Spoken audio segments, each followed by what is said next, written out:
özümə və sizə ilahi təqvaya riayət etməyi tövsiyə edirəm. Keçən cümə günündə bizim söhbətimiz 27 sentyabr anım günü ilə bağlı oldu və şəhidlərimizin fəzilətləri barəsində, şəhidliyin fəziləti barəsində danışdıq. O cümlədən qeyd etdik ki, şəhidlərdə belə bir xüsusiyyət var ki, onlar haqq-sevərdilər. Onlar öz canlarını fəda edirlər, digər insanlar rahat yaşasınlar. Onlar canlarını fəda edirlər, digər insanlar rahat olsunlar. Ona görə hər birimizin boynunda şəhidlərin haqqı var. Hər birimizin boynunda şəhidlərin haqqı var. Necə ki, biz hər hansı bir dəfn mərasimində olduğumuz zaman din xadimi, ruhani, cəmaatı xitab olaraq bu cür müraciət edir ki, ay cəmaat, haqqınızı halal eləyin dünyasını dəyişmiş şəxsə və elə bilək ki, həqiqətən nə qədər şəhidlərimiz olub, o şəhidlərin haqqı bizim boynumuzdadır və o şəhidlərin hörmətini qorumaq, o şəhidləri daim yad etmək və müəyyən günlərdə onların ruhuna dualar oxumaq bizim həm müsəlman, həm də vətəndaş borcumuzdur. O cümlədən cavan şəhidlərimiz yadımıza düşdüyü zaman imamlarımız içərisində cavan şəhid olan imamlarımız var. Biz keçən məclisdə danışmışdıq. İmam Həsən Əskəri əleyhissalamın mövludu ilə əlaqədar olan məclisdə danışdıq ki, imamlarımız içərisində 9-cu imamımız İmam Muhammed Təqi əleyhissalam təxminən 25 yaşında xəlifə tərəfindən zəhərlənərək şəhid olmuşdu və 11-ci imamımız İmam Həsən Əskəri əleyhissalam 28 yaşında ev dustağı olaraq və ən nəhayət zəhərlənərək şəhid olmuşdu. Buna baxmayaraq imamlarımız insanlara fayda etmək, insanlara fayda vermək, insanların xidmətində durmağı özlərinə vəzifə biliblər, borc biliblər. İmam Həsən Əskəri əleyhissalamın həyatına diqqət etdiyimiz zaman, düzdür, imamlıq müddəti digər imamlardan az olsa da, İmam Həsən Əskəri əleyhissalamın imamlıq müddəti 6 il olub. 6 il İmam Həsən Əskəri əleyhissalam imamlıq edib. Və imamlıq etdiyi müddət ərzində insanların xidmətində durub, insanların çətinliklərinin aradan qalxmasında müəyyən köməkliklər göstərib.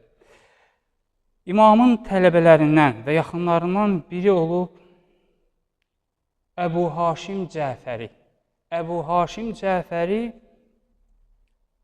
bir günlərin birində İmam Həsən Əskəri əleyhissalama məktub yazır. İmam Həsən Əskəri əleyhissalama məktub yazır. Özü həbsxanada olur Əbu Haşim Cəfəri.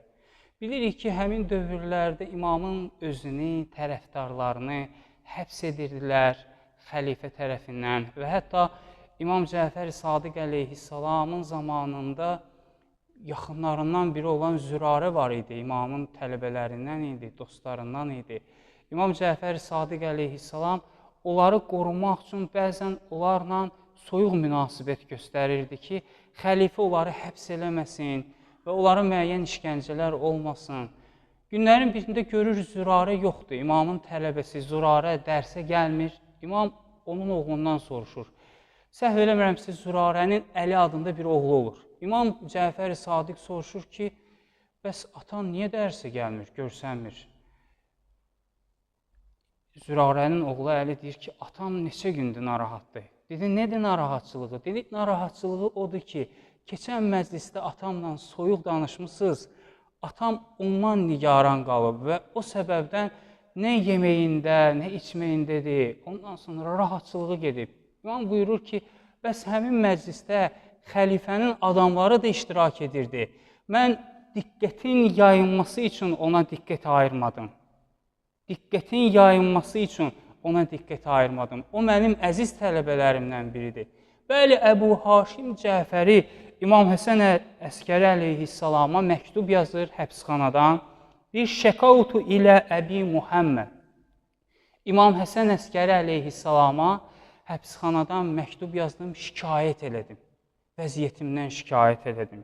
Deyqil həbsxananın darlığından və kətlil qeyd, o zəncirlərdən, o həbsxananın çətinliklərindən İmam Həsən Əskəri əleyhissalama şikayət elədim. İmam cavabında buyurdu ki, fəqətəbə iləyyə, İmam cavabında buyurdu ki, tusəllil yom zohr fi mənzilik. İmam cavabında buyurdu ki, sən zöhr namazını evində qılacaqsan. Zöhr namazını evində qılacaqsan. Düzdür, imam deyir, amma yenə də adamın narahatçılığı var ki, görürsən, mən həqiqətən buraxacaqlar, məni azad edəcəklər, zöhr namazını evdə qılacam. Deyir, bəli, hələ həmin günü zöhrdən əvvəl məni azad etdilər, gəldim evə. Fəxərəctu fi vaxti zöhr, fəsəlleytu fi mənzili, zöhr namazını evdə qıldım. Gəlmişəm evə, evdə də heç nə yoxdur. Həbsxanada olan adam azad olub, gəlib evə, evdə də heç nə yoxdur. Dedi, istədim əvvəl məktub yazım imama ki, evdə heç nə yoxdur, bəlkə mənə nəsə kömək edəsən, utandım, həyal edim. Çəkindim imama deməyə ki, mənə kömək etkinə. Aleykümssalam.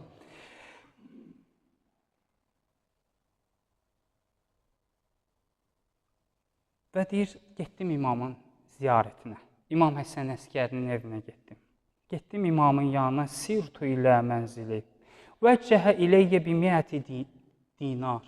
Deyir, imam məni görən kimi 100 dinar pul, dinar yəni qızıl pul, 100 dinar pul uzatdı mənə. Və kətəbə iləyyə. Bir dənə də məktub yazdı, verdi mənə. Məktubda deyir, bu cür yazdı imam.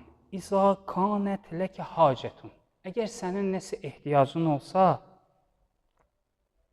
fəla təstəhyi, və lə təhtəşim, utanmağına, çəkinməginə, öz hacətini bizə diginə, öz ehtiyacını bizə diginə və utlubuha fə innəkə təramatuhu inşallah.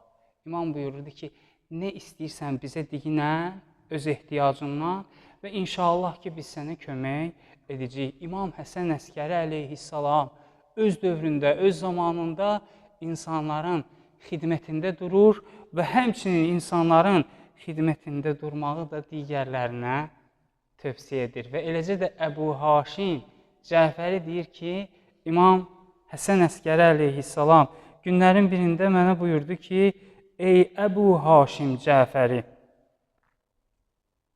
İnnə fil cənnəti baba. Bilirik ki, rəvayətlərdə, hədislərdə qeyd olunub ki, cənnətin 8 qapısı var. Cənnətin 8 qapısı var və hər qapının da adı var. Şəhidlərin qapısı ayrıdır. Yalnız o qapıdan şəhidlər daxil olacaq. Başqa heç kəs daxil olmayacaq. Alimlərin qapısı ayrıdır. Yalnız alimlər daxil olacaq. Rəyyan qapısı var cənnətin. Oruc tutanlar o qapıdan daxil olacaq. Müxtəlif rəvayətlərdə adlar var və həmçinin o adlar qeyd olunub və imam buyurur ki, cənnətin bir qapısı var. Yuqalu ləhul məruf. O qapının adı məruf qapıdır. Məruf deyirlər o qapıya. Lə yədxuluhu illə əhlul məruf. Deyir, o qapıya yalnız əhl-i məruf daxil olacaq. Əhl-i məruf kimdir, kimə deyirlər? Deyir, insanlara xidmət göstərənlər. İnsanlara xidmət göstərənlər daxil olacaq. İmam bu həmin Əbu Haşim Cəfəri bu cür deyir. Deyir, ey Əbu Haşim Cəfəri, cənnətin bir qapısı var, o qapının adı mərufdur. O qapıdan yalnız daxil olacaq əhl-i məruf. Yəni, insanlara xidmət göstərənlər. Əbu Haşim Cəfəri də elə insanlara xidmət göstərənlərdəndir. Məsələn, var cəmaatın içərisində, eşidir, bilir ki, kiminsə nəsə çətinliyi var, ya özü köməklik göstərir, o çətinliyi aradan qaldırır, yaxud da vasitəçilik edir. Var cəmaat içərisində, cəmiyyət içərisində. Əbu Haşim Cəfəri də elə o adamlardandır. Eşidir, bilir, kiminsə borcu var, özü ödəyir onun borcunu. Yox, əgər pulu yoxdursa, köməklik göstərir, vaxtını uzadır. Bax, bu cür köməkliklər edilmiş. Əbu Haşim Cəfəri deyir, İmam Həsən Əskəri əleyhissalam bu rəvayəti, bu hədisi mənə danışandan sonra, deyəndən sonra fəhəmmətullah fi nəfsi. Deyir, öz qəlbimdə, öz içimdə Allaha həmd elədim ki, şükür Allaha ki, Allah Taala mənə belə bir xüsusiyyət nəsib eləyib ki, mən cəmaata xidmət göstərirəm. Allaha həmd elədim. Bərkdən demədim, dedi, ürəyimdə, fi nəfsi, içərimdə bu cür dedim.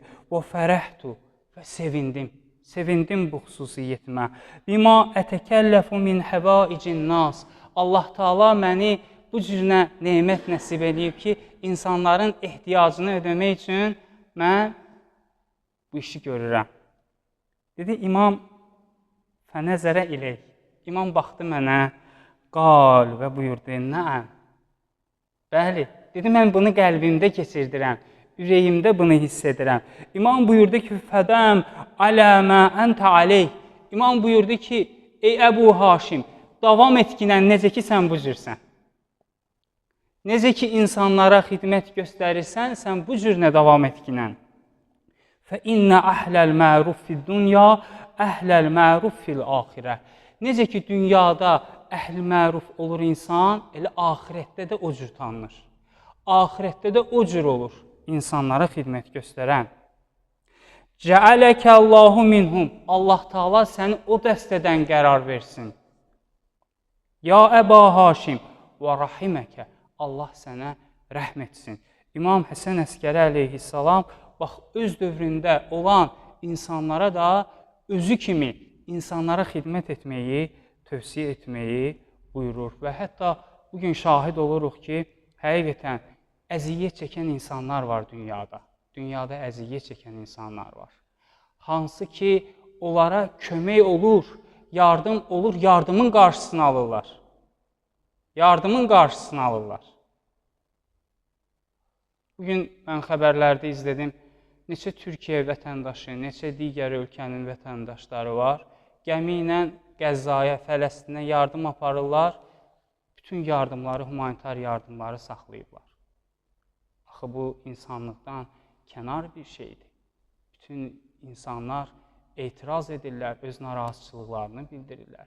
Və Allah Taala'dan duamız budur ki, inşallah Allah Taala tezliklə bütün müsəlmanlara qalibiyyət nəsib etsin. Allah Taala'dan duamız budur ki, Allah Taala şəhidlərimizə rəhmət etsin. O şəhidlərimiz ki, vətənimizin, torpağımızın azadlığı uğrunda canlarını fəda ediblər. Allah Taala onların məqamını daha da âli etsin. Allah Taala'dan duamız budur, şəhidlərimizin ailələrinə, körpələrinə və şəhidlərimizin sevənlərə və şəhidlərimizin xidmətində, ailələrinin xidmətində duranlara Allah Taala can sağlığı inayət etsin. Allah Taala'dan duamız budur ki, inşallah Allah Taala bu cümələr hörmətinə günahlarımızı əfv etsin, tövbələrimizi qəbul etsin. Allah Taala aqibətimizi xeyirli etsin, dünya və axirətimizi salamat etsin.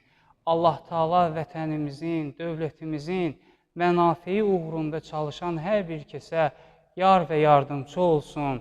Allah Taala vətənimizi, torpaqlarımızı qoruyan hərbiçilərimizi, əskərlərimizi öz nuru ilə hifz etsin. Allah Taala bizim ölkəmizdə, dünyanın hər bir yerində sülh və əmin-amanlıq bərqərar etsin. Allah Taala xalqımızın, dinimizin düşmənlərini məhv etsin. Allah Taala qazilərimizə və bütün şəhidlərə rəhmət, Allah Taala qazilərimizə və bütün xəstələrə tezliklə şəfa inayət etsin. Allah Taala'dan duamız budur, şəhidlərimizə və dünyadan köçən cəmi müsəlmanlara rəhmət inayət etsin. Allah Taala dünyada olan bütün müsəlmanları səhih və salamat etsin. Allah Taala inşallah zəmanəmizin imamının zuhuru üçün bizə hazır olanlardan qərar versin. Allah Taala inşallah Allah Taala qəlbimizdə olan bütün duaları və bütün müsəlmanların barəsində olan ən gözəl, ən xeyirli duaları dərəcəyə qəbul yetirsin. İnşallah.